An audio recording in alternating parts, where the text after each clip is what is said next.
जवानों आओ मैं तुम्हें उस शख्स की कहानी ना सुनाऊं, उस शख्स का वाकया ना सुनाऊं जो सारा दिन रोजा रखता था, दिन को रोजा रखता, सारी सारी रात कयाम करता, रुकू करता, सजदों पे सजदे करता, मगर अफसोस जब रात का दूसरा पहर आता था ना तो गैब से आवाज आती थी, ओ नादान उठ जा, दफे हो जा, हमने तेरी नमाज कबूल नहीं की, हमने तेरे कयाम किए कबूल नहीं की, हमने तेरा रोजा रखा कबूल नहीं किया, मुसल्ले से उठ जा, दफे हो जा। हजरत मालिक बिन दीनार रहमतुल्लाह अलैह फरमाते हैं, मैंने जिंदगी में 60 हज किए, एक हज में बड़ा ही रश था, लाखों की तादाद में लोग जमा थे। कहते हैं मैं सोया, मेरी आंख लगी, नींद आई, ख्वाब में आसमान से 2 फरिश्ते उतरे हैं, एक दूसरे को कह रहे हैं कि इस दफा किन किन लोगों का हज कबूल हुआ है, किन किन का नहीं हुआ। दूसरे फरिश्ते ने कहा इस दफा सब का हज कबूल हुआ। लाखों की तादाद में लोग जमा है, लाखों की तादाद में दूर दराज से चलकर लोग हज करने को आए हैं, इस दफा सबका हज कबूल हुआ है, मगर एक शख्स का हज कबूल नहीं हुआ। दूसरे ने कहा उसका नाम क्या है जिसका हज कबूल नहीं हुआ, कहाँ का रहने वाला है? कहा उसका नाम मोहम्मद बिन हारून बल्खी है, बलख का रहने वाला है। हजरत मालिक बिन दीनार रहमतुल्लाह अलैह फरमाते हैं एकदम मेरी आंख खुली, मैं उठा उस शख्स की तलाशी के लिए कि तेरा हज कबूल नहीं हुआ, आखिर क्या वजह है? हजरत मालिक बिन दीनार रहमतुल्लाह अलैह फरमाते हैं मैं उस शख्स की तलाशी के लिए घर से निकला जहां बल्खियों के खैमे लगे हुए थे, वहां पहुंचा। जाके मैंने कहा मियाँ तुम में मोहम्मद बिन हारून बल्खी कौन है? लोगों ने कहा वो तो नेक है, वो तो मुत्तकी है, परहेजगार है, दरवेश है, अल्लाह का नेक बंदा, अल्लाह का महबूब बंदा, दिन को रोजा रखता है, सारी सारी रात कयाम करता है, रुकू करता है, सजदों पे सजदे करता है, वो तो खुदा का नेक बंदा है, अल्लाह का वली। मालिक बिन दीनार रहमतुल्लाह अलैह फरमाते हैं मैं हैरान रह गया कि मुझे उसके बारे में क्या बताया गया था और ये क्या कह रहे हैं। हजरत मालिक बिन दीनार रहमतुल्लाह अलैह ने फरमाया मियाँ इस वक्त वो कहाँ है? लोगों ने कहा वो सामने जो पहाड़ी है ना, पहाड़ी की दूसरी साइड पे उसने खैमा लगाया हुआ है, अकेला है।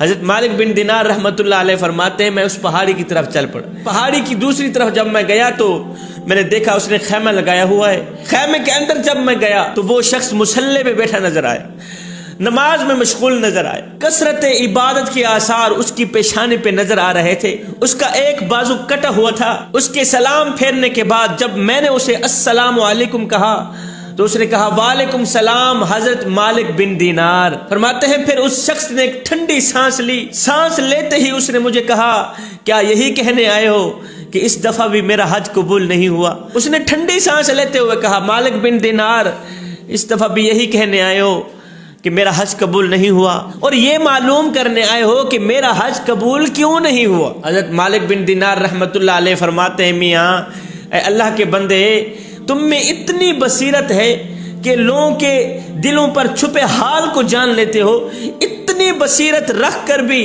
तेरा हज कबूल क्यों नहीं हुआ? आखिर वजह क्या है? तू नेक है, मुत्तकी, परहेजगार, दरवेश बंदा है, सजदों पे सजदे करता है, तेरी इबादत की लोग गवाही देते हैं, इन इबादत के बावजूद भी तेरा हज कबूल क्यों नहीं हुआ? हजरत मालिक बिन दीनार रहमतुल्लाह अलैह का सवाल सुनकर वो शख्स रोने लगा, तड़पने लगा, वो जवाब देने लगा अल्लाह ने मुझे बड़ी दौलत से नवाजा, जब पैसे आए तो मैं अयाश बन गया। रमजानुल मुबारक का महीना था, असर के बाद मेरी वालिदा अफ्तारी की तैयारी कर रही थी, मैंने माँ को कहा माँ मुझे एक रोटी दो, मैं रोटी खाना चाहता हूँ। मैंने शराब पी हुई थी, माँ से रोटी मांगने लगा। माँ ने कहा बेटे शर्म कर, और शर्म कर, रोटी मांग रहा है, रमजानुल मुबारक का महीना है, रोटी मांग रहा है, खुद तो रोजा रखता नहीं, जिन्होंने रोजा रखा है उनका ख्याल तो कर, उनका एहतराम तो कर। जब मेरी माँ ने मुझे कहा ना शर्म कर तो मैं गुस्से से आग बगोला हो गया। जब मेरी माँ ने मुझे कहा शर्म कर तो मैंने माँ के मुंह पर एक थप्पड़ रसीद किया, एक तमाचा मारा।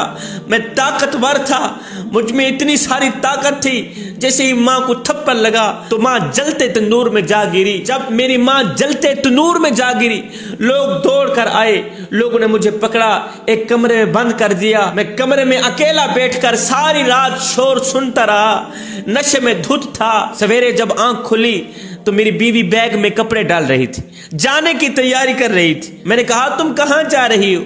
कहा चुप कर नादान, चुप कर कमबख्त, जो माँ का नहीं वो किसी का नहीं।